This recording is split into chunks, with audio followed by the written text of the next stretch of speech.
हिंदू गौरव दिवस के रूप में मनाई जा रही पूर्व सीएम स्वर्गीय कल्याण सिंह की द्वितीय पुण्यतिथि कार्यक्रम में शिरकत करने पहुंचे गृह मंत्री समेत सीएम योगी। आपको बता दें कि उत्तर प्रदेश के जनपद अलीगढ़ में उत्तर प्रदेश के पूर्व मुख्यमंत्री एवं राजस्थान की कुर्सी पर विराजमान रहे राज्यपाल स्वर्गीय कल्याण सिंह की द्वितीय पुण्यतिथि के कार्यक्रम में राजनीति के चाणक्य कहे जाने वाले देश के गृह मंत्री समेत उत्तर प्रदेश के मुख्यमंत्री योगी आदित्यनाथ अपने अपने उड़न खटोले से कार्यक्रम में शिरकत करने के लिए मंच पर पहुंच चुके हैं, जबकि केंद्रीय मंत्री और राज्य मंत्रियों का जमावड़ा सहित 50,000 से ज़्यादा भाजपा समर्थक कार्यक्रम में शिरकत करने के लिए पहुंच चुके हैं। पूर्व सीएम कल्याण सिंह की द्वितीय पुण्यतिथि का कार्यक्रम थाना बत्रा देवी क्षेत्र के दिल्ली अलीगढ़ कानपुर नेशनल हाईवे स्थित अलीगढ़ राजकीय औद्योगिक एवं कृषि प्रदर्शनी में कार्यक्रम का आयोजन किया जा रहा है। जब बाबूजी उत्तर प्रदेश के मुख्यमंत्री बने तब इन्होंने 3 चीजों पर लक्ष्य दिया था।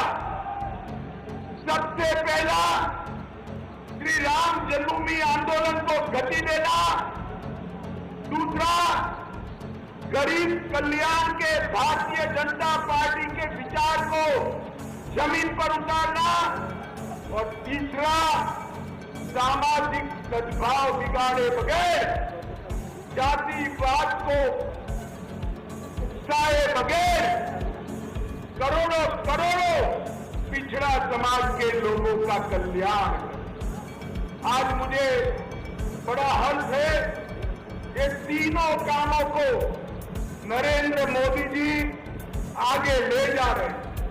नरेंद्र मोदी जी ने गरीब कल्याण के क्षेत्र में करोड़ों गरीबों के घर में गैस का चूल्हा, बिजली, शौचालय, पीने का पानी, स्वास्थ्य की सुविधाएं, सारे गरीबों को 5 किलो अनाज और ढेर सारी सुविधाएं देकर गरीब कल्याण के लक्ष्य को मोदी जी ने पूरा करने का काम किया।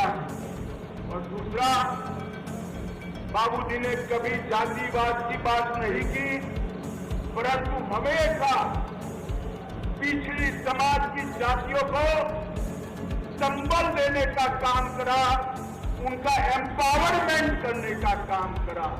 और मोदी जी ने भी ये सारी सुविधाएं पिछड़ी जाति को सबसे ज्यादा से ज्यादा मिली। उसके अलावे राष्ट्रीय पिछड़ा जाति आयोग उसको संवैधानिक दर्जा दिया। नीट की परीक्षा में ओबीसी को रिजर्वेशन देने की बात करी, गरीबों को भी रिजर्वेशन दिया। नवोदय विद्यालय और सैनिक स्कूलों में पिछड़ा समाज को 27% आरक्षण दिया। ओबीसी पिछड़ा समाज के उद्योगपतियों के लिए कैपिटल वेंचर फंड की स्थापना की। संविधान संशोधन कर ओबीसी को, बैकवर्ड क्लास पिछड़ा समाज को संवैधानिक मान्यता देने का काम हमारे नेता नरेंद्र मोदी जी ने किया।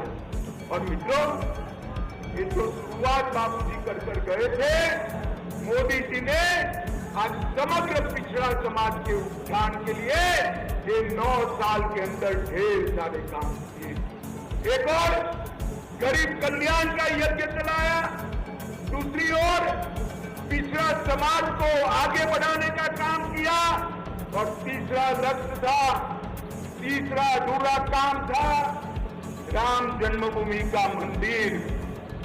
इसलिए कांग्रेस पार्टी आजादी के बाद से राम जन्मभूमि के मसले को अटका रही थी, भटका रही थी, लटका रही थी।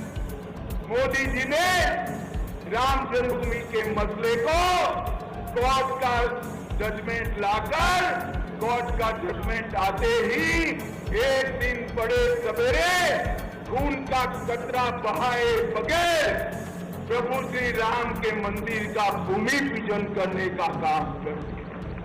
सदैव बाबूजी सदैव कहा करते थे, जब उन्हें पंडित दीनदयाल उपाध्याय जी के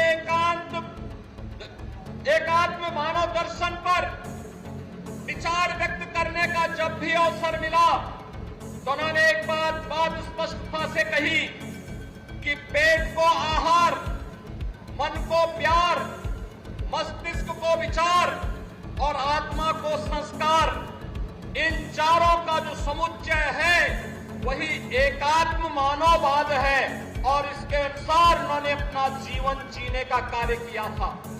यही संस्कार था जिन संस्कारों ने अपने लिए राजगद्दी प्राप्त करने से महत्वपूर्ण प्रभु श्री राम के चरणों में राजगद्दी को समर्पित करने के लिए उस समय त्याग करने का कार्य किया था।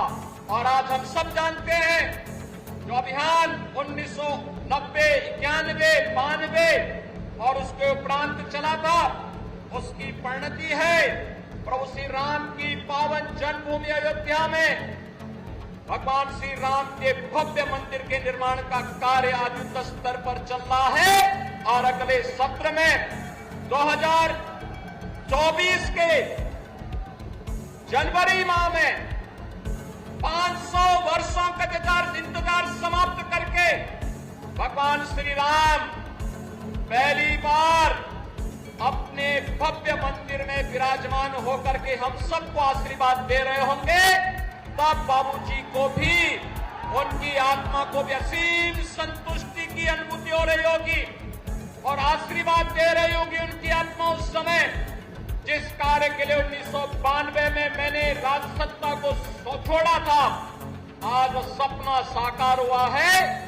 और यह कार्य इसलिए संभव हुआ क्योंकि भाइयों बहनों, डबल इंजन की सरकार की ताकत जब आम जनमानस के आशीर्वाद से आगे बढ़ती है तो हर मनोरथ पूर्ण होते हुए दिखाई देते हैं।